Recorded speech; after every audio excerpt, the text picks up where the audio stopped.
एकीकडे पुण्यात दोन्ही राष्ट्रवादी एकत्र येणार हे जवळपास निश्चित झालं असताना ठाण्यातही तशीच हालचाल सुरू झाल्याचं चित्र आहे. जितेंद्र आव्हाड हे आमचे दुश्मन नाहीत. आम्हाला जर कोणाचा प्रस्ताव आला तर आम्ही तो पक्षश्रेष्ठींकडे पाठवून आणि त्यावर विचार करू, असं मोठं वक्तव्य राष्ट्रवादीच्या जिल्हाध्यक्ष नजीब मुल्ला यांनी केलं आहे.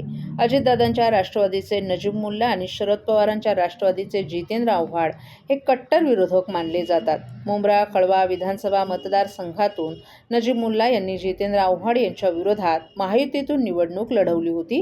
आता त्याच ठाण्यात दोन्ही राष्ट्रवादी पुन्हा एकत्र येण्यासाठी हालचाली सुरू झाल्यात.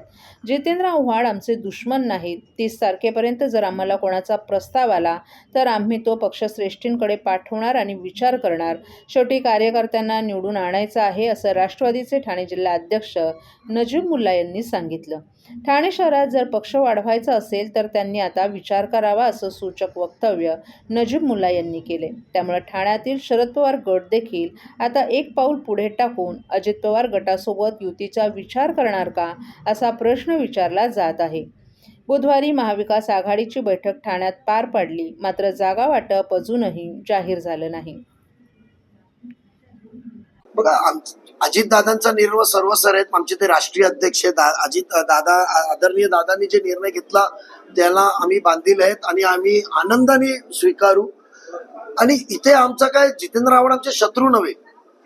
आम्ही सर्व जे वेगळे झालो आणि दादांचं आकर्षण होतं, दादांचं नेतृत्व होतं, दादांचा आमच्यावर विश्वास आणि प्रेम होता आणि मी कधी पण आक्षेप नोंदवलाय तर त्या नेतृत्वामध्येच आम्ही सर्व एकत्र काम केलेलं. जितेंद्र आव्हाडच्या नेतृत्वात त्यांच्या कार्यप्रणाली पद्धतीवर आक्षेप नोंदवलाय. तिथे कार्यप्रणाली आणि कार्यपद्धती सुधारून आमच्या सोबत येत असतील तर आमचं स्वागत आहे त्यांना. पण ठाणे महापालिकेच्या निवडणुकीमध्ये कोणत्या विभागांमध्ये अशी काही एकत्र येण्याची चिन्ह आहेत का, की त्याची ताकद जास्त आहे, त्या ठिकाणी आम्ही त्यांना सोबत घेऊ, अशा प्रकारे काही बोलणी सुरू आहेत? बघा, ठाणे शहरात एक काळ होता 15 नगरसेवक यायचे. त्याच्यानंतर मागच्या निवडणुकीत 8 नगरसेवक, म्हणजे 4 माझा राबोडी प्रभागातून आणि 4 जगदाले साहेबांकडून 8च आले होते. 34 पैकी 28 नगरसेवक एकच विधानसभेचे होते. त्या पद्धतीने ठाणे शहरात राष्ट्रवादीची ताकद जी संपवण्यात आली होती ती संपवण्यात परत त्यांना उभारण्याची संधी आम्हाला उपलब्ध झाली आहे. म्हणून असा प्रस्ताव आजपर्यंत आलेला नाहीये. राज्यात महापालिका निवडणुकीचे पडघम वाजण्यास सुरुवात झाली आहे. तसंच उमेदवारी अर्ज वाटप प्रक्रियाही सुरू झाली आहे. निवडणुकीच्या या कामासाठी पालिका प्रशासन सज्ज झालं असून 12,650 अधिकारी आणि कर्मचारी वर्ग सज्ज ठेवण्यात आले आहेत. यामध्ये सर्वाधिक 65% महिला कर्मचारी असल्याची माहिती निवडणूक निर्णय अधिकारी तथा महापालिका आयुक्त सौरभ राव यांनी दिली आहे. त्यामुळे ठाणे महापालिकेच्या निवडणुकीची धुरा तिच्या हाती असणार आहे. ठाणे महापालिका निवडणुकीच्या पार्श्वभूमीवर प्रशासन सज्ज होत विविध कामांना सुरुवात केली आहे. पालिकेच्या निवडणुकीसाठी उमेदवारांना मंगळवारपासून उमेदवारी अर्जांचं वाटप करण्यास सुरुवात झाली आहे. अशातच निवडणूक कामाची माहिती देण्यासाठी पालिकेच्या नरेंद्र बल्लाळ सभागृहात पत्रकार परिषद पार पडली.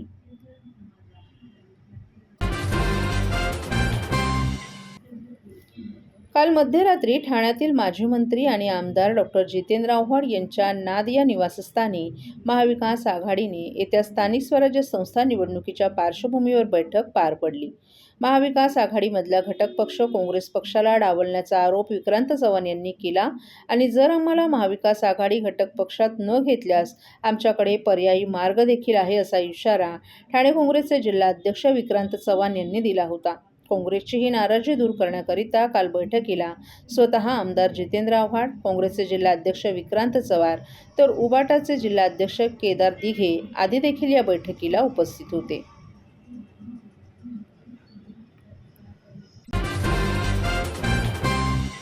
सर्व नागरिकांना आवाहन करण्यात येत आहे की सध्या डासांमार्फत पसरणाऱ्या डेंग्यू या आजाराचा प्रसार रोखण्यासाठी प्रत्येकाने पुढीलप्रमाणे कार्यवाही करावी.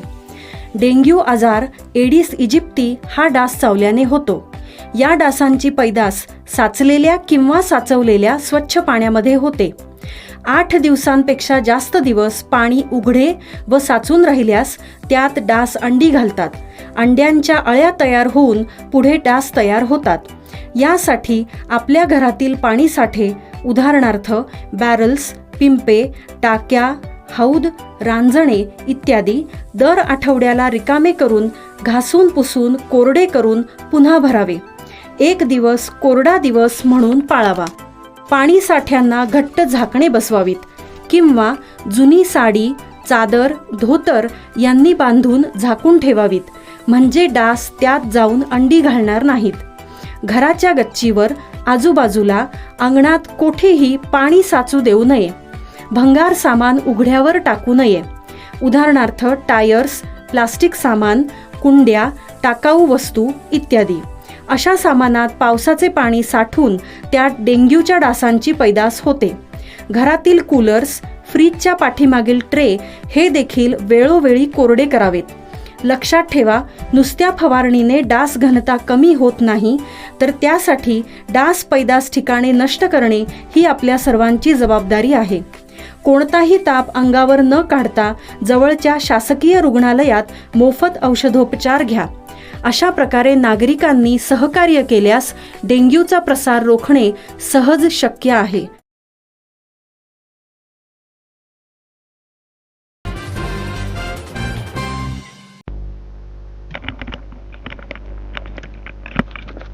शिवसेना आणि महाराष्ट्र नवनिर्माण सेना यांच्या युतीची घोषणा झाल्यानंतर ठाण्यात दोन्ही पक्षांच्या कार्यकर्त्यांमध्ये उत्साहाचं वातावरण पाहायला मिळते. युतीच्या निर्णयाचं स्वागत करत आज दोन्ही पक्षांचे नेते आणि पदाधिकारी तसेच कार्यकर्तेही एकत्र आले. यावेळी गुरुवर्य धर्मवीर स्वर्गीय आनंद दिघे यांच्या पुतळ्यास अभिवादन करण्यात आलं. त्यानंतर कोटनाका परिसरातील भारतरत्न डॉक्टर बाबासाहेब आंबेडकर यांच्या पूर्णाकृती पुतळ्यालाही अभिवादन करून सामाजिक ऐक्याचा संदेश देण्यात आला. आगामी ठाणे महापालिका निवडणुकीच्या पार्श्वभूमीवर शिवसेना आणि मनसेचे पदाधिकारी आणि कार्यकर्ते एकदिलानं काम करतील असा ठाम विश्वास यावेळी नेत्यांनी व्यक्त केला. तसंच ठाणे महापालिकेत दोन्ही पक्षांचे जास्तीत जास्त नगरसेवक निवडून आणण्यासाठी प्रामाणिक आणि समन्वयपूर्ण प्रयत्न करण्यात येतील असंही त्यांनी स्पष्ट केलं.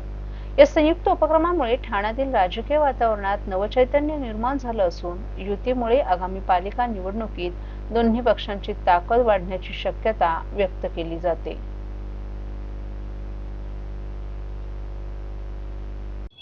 दिवंगत नेते आनंद दिघे यांच्या प्रतिमेला पुष्पहार अर्पण केल्यानंतर तुम्ही डॉक्टर बाबासाहेब आंबेडकर या ठिकाणी पण मला वाटतं कालच जे महाराष्ट्रातल्या जनतेच्या मनात होतं ते खऱ्या अर्थाने कालचा दिवस हा सर्वात महत्त्वाचा दिवस होता. आणि आज आम्ही आमचे मनसेचे नेते अविनाश जाधव आणि सर्व मनसैनिक, शिवसैनिक आज आमचं ठाणे जिल्ह्याचं दैवत धर्मवीर आनंद दिघे साहेबांचं आशीर्वाद घेण्यासाठी त्या ठिकाणी आम्ही आलो होतो. आणि परमपूज्य भारतरत्न डॉक्टर बाबासाहेब आंबेडकर महामानव यांचा सुद्धा आशीर्वाद घेण्यासाठी आज आम्ही या ठिकाणी आलो होतो. तुम्हाला माहिती असेल ही निवडणूक महाराष्ट्रातल्या सर्व महानगरपालिकेत होते. मुंबई असेल, ठाणे असेल, इतर ह्याच्यामध्ये असेल.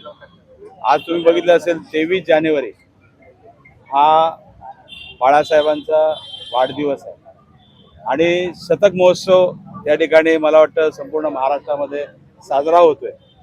आणि तुम्ही बघितलं असेल ज्या बाळासाहेबांचं जे स्वप्न होतं की 80% समाजकारण आणि 20% राजकारण, आणि त्याला अनुसरून दोन्ही पक्ष पुढे चाललेले आहेत. मग ते आमचे आदरणीय पक्षप्रमुख उद्धव ठाकरे साहेब असतील, त्याचबरोबर मनसेचे आदरणीय राजसाहेब असतील. आणि ह्या दोन्ही बंधूंनी एकत्र आल्यामुळे महाराष्ट्रामध्ये नवचैतन्य निर्माण झालेलं आहे. त्याचबरोबर 27 जानेवारी हा सुद्धा आमचे ठाणे जिल्ह्याचं दैवत दिघे साहेबांचा सुद्धा जन्मदिवस आहे. आणि त्यानिमित्ताने खऱ्या अर्थाने मुंबई महापालिका असेल, ठाणे महापालिका असेल, त्यांचं जे स्वप्न होतं ते स्वप्न साकार करण्यासाठी मला वाटतं मी ठाणेकर जनतेला आवाहन करेल, मुंबईकरांना आवाहन करेल, महाराष्ट्रातील जनतेला आवाहन करेल की ह्या शतक महोत्सव जो साजरा होतोय त्या निमित्ताने मला वाटतं मुंबई महापालिका असेल, ठाणे महापालिका असेल, महाराष्ट्रातल्या इतर महापालिका असेल, जनतेने भरघोस मताने त्या ठिकाणचे जे लोकप्रतिनिधी आहेत, नगरसेवक आहेत, त्या ठिकाणी निवडून द्यायचं आहे. आणि हा शतक महोत्सव संपूर्ण महाराष्ट्रामध्ये आम्ही साजरा करणार आहोत. दिघे साहेबांचा सुद्धा त्या ठिकाणी 27 तारखेला आहे.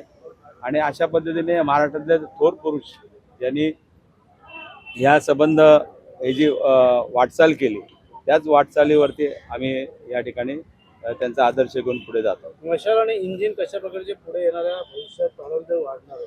मला वाटतं कालच जेव्हा ही घोषणा झाली तर किती लोकांना हे दोन्ही नेते एकत्र आल्यामुळे त्यांचा धूर निघालेला आहे.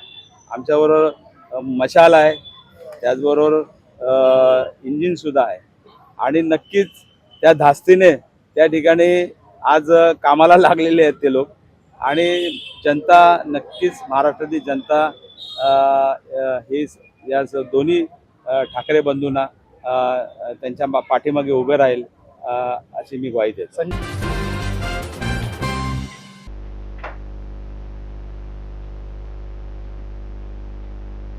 आगामी ठाणे महापालिका निवडणुकीच्या पार्श्वभूमीवर महायुतीतील भारतीय जनता पक्षात पक्षप्रवेशाचं सत्र जोरात सुरू झाले. याच अनुषंगानं काँग्रेसला सोडचिठ्ठी देत मोठ्या प्रमाणात कार्यकर्त्यांनी ठाण्यात भाजपमध्ये जाहीर प्रवेश केलाय.